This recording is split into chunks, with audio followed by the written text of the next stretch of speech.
What's up, coaches? I have a quick video for you today that's going to talk about a fun approach to goal setting with your team. It's something that I used with my team this last season, and I found that it was really motivational and it kept the players engaged in achieving their goals throughout the day. I use this for tournaments during my club season, but you could use it for a match or for even practice as well. So what I have here is volleyball tic-tac-toe. So you can see, just if you use this simple sheet, all you have to do as a coach is come up with 10 different goals that you would like your team to achieve throughout practice or the tournament or matches. So examples I have are 5 serves in a row by the same person, or giving high fives after every single play, whether you win the point or not. And you come up with 10 of those goals. Try to mix it up, keep it a good mixture between offensive, defensive, skills related, and also like mental game. So you come up with your 10, and then you actually give this sheet to your players. And their goal is to read through the goals and place them in the squares so that they think they have the best opportunity of getting 3 in a row.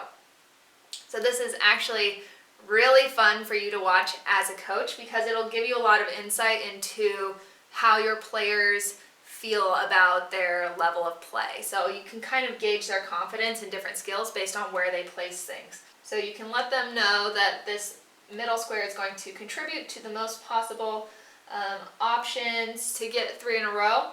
And by watching what they place there, you'll know what they're most comfortable with. And then, the corners, those are going to add to more options. So it'll be really interesting for you to watch this all happen and listen to the discussions that they're having. Make sure that every player is involved. So as a side note, have your captain make sure that everyone is contributing to this process. But it's really interesting at the end because since there are 10, you'll find out what your players have the least amount of confidence in. And I think that that is valuable in itself just for planning practices in the future. And once they're all done with this, they give it back to you, and then throughout the day you mark off their achievements as you go. So you make sure that 5 serves in a row, that's easy to keep track of. High fives after every single play. If they don't give high fives once, then that one's over. Make sure that it's easy to track though, and easy for them to keep in mind and kind of follow along with. It's actually really exciting when they know they achieved one of them, because they'll say, "Coach, that's a goal, we got that one."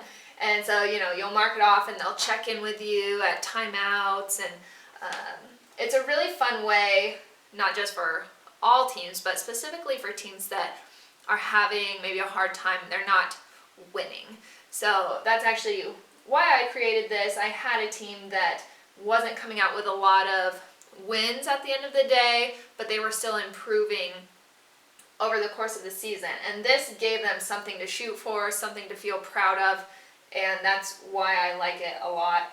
And then what you can do is you can give them a reward. So I personally bribed my team with pizza at the end of the day, and I took them to Cece's Pizza, but you definitely don't have to do that. So you could let your team pick maybe a fun warm-up game to play, or if they really like Queen of the Court or other games like that, add some extra time in practice to do that.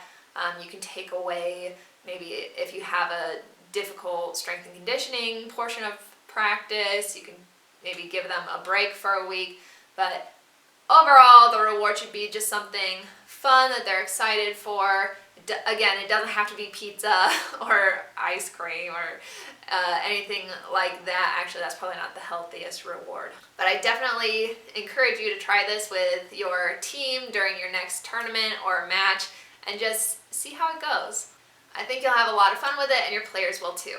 Now, if you're interested in more in-depth goal setting, I actually have a set of worksheets on my website available for purchase.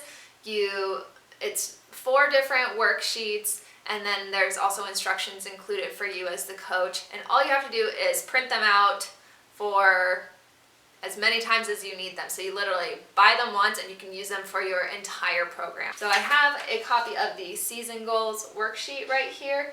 I won't spend too much time talking about it, but that's a little teaser. It gives you an idea of what it looks like. Actually, my favorite sheet is probably the goals sheet for practices. I think that's going to give you the most benefit with your teams. But go check it out. I'll be releasing more information on those worksheets here shortly. And if you don't already, don't forget to subscribe to my channel. Also follow me on Pinterest, Facebook, and Instagram. I'm putting new content all over the place, and definitely check out getthepancake.com, which is where everything lives and has its home. Thanks for watching, coaches. You guys are awesome, and I really appreciate you coming back and watching these videos. See you next time.